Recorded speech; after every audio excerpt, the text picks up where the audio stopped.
자, 어제 윤 당선인의 대통령직 인수위원회가 인수위원 24명의 명단을 최종 확정했다는 소식 저희도 전해드렸었는데 오늘 오전에 현판식을 갖고 공식 출범했습니다. 지금부터 제20대 대통령직 인수위원회 현판식을 거행하겠습니다.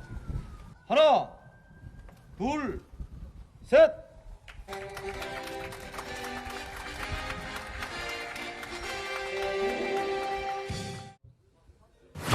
감사합니다. 국민을 제대로 모시기 위해서는 각 분야 최고의 경륜과 실력이 있는 사람으로 모셔야 되는 거지, 자리를 나눠먹기식으로 해가지고 저는 그런 식으로 국민 통합은 안 된다고 봅니다. 그걸 우선으로 해가지고 하는 그런 국민 통합은 저는 그건 국가 발전에 도움이 안 된다고 생각하고.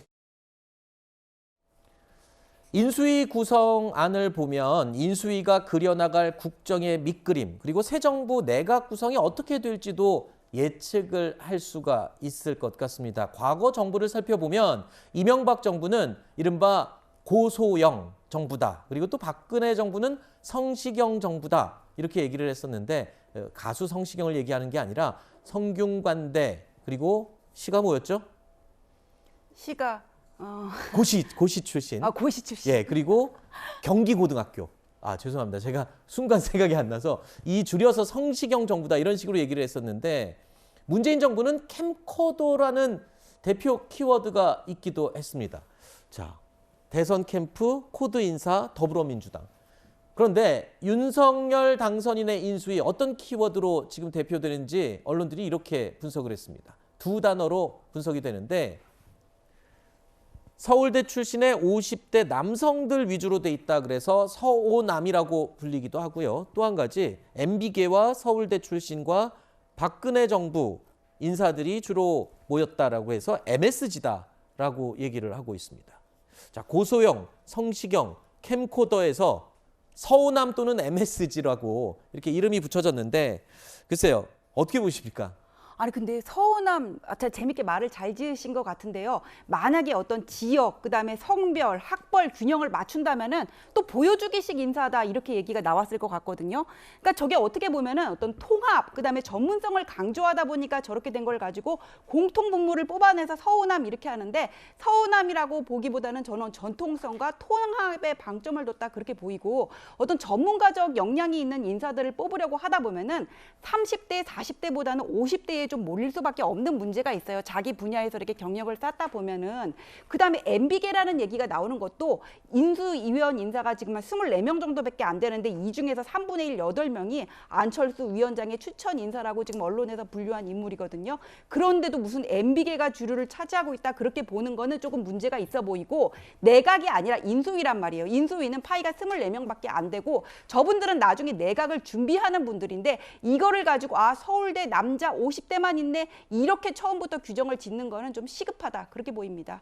자, 그런데 이 부분은 굉장히 관심이 많은 부분인데 한번 짚어보겠습니다. 24명의 인수위원 가운데 바로 이 분야 전문가가 없다는 점이 지적이 나오고 있습니다.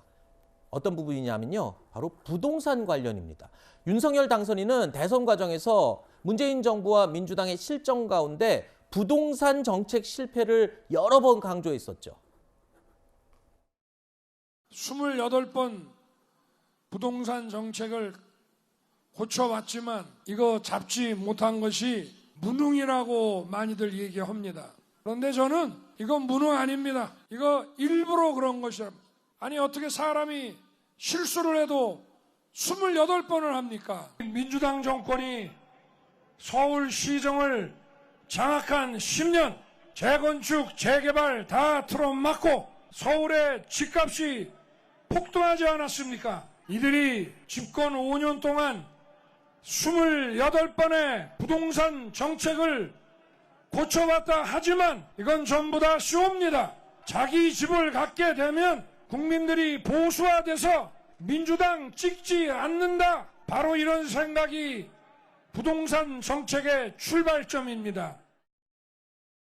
국민들이 어쩌면 새 정부에서 이 가장 궁금해하는 부분이 부동산 정책 어떻게 바뀔지일 텐데 정작 24명의 인수위원 가운데 부동산 전문가가 한 명도 없어요. 네, 좀 불안한 부분인데 방금 보셨던 영상에서의 윤석열 당선자의 발언은 사실 대표적인 시건이라고 볼 수가 있겠습니다. 왜냐하면 그 국민들이 일부러 민주당을 찍게 하기 위해서 집값을 올려서 그러면 집 없는 사람들은 민주당에 투표를 하니까 집값을 일부러 올렸다는 얘기인데 거꾸로 됐죠. 진실은.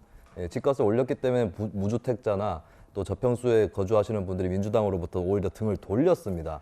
예, 이런 것들을 이제 아주 기본적인 이치를 망각하고 얘기를 한 것이 그러니까 민주당 정부의 부동산 정책 실패했다고 볼 수 있겠죠. 근데 그걸 실패를 넘어설 수 있는, 극복할 수 있는 마인드를 갖고 있는 건 아니다라는 것이 드러난 거고, 그리고 어떻게 보면은 이번 대선에서 윤석열 후보나 이재명 후보나 부동산 대책은 거의 대동소이했거든요. 그렇다면 이제 뭐 특별한 방책이 준비되어 있는 건 아닌 것이고, 예, 그렇기 때문에 인수위에도 부동산 전문가가 특별히 포함될 수는 없었지 않았나 그렇게 보입니다. 네. 근데 문재인 정권에서 부동산 문제가 왜 생겼냐면은 정부가 과도하게 시장에 개입하고 규제에 관여를 했기 때문에 생긴 거거든요.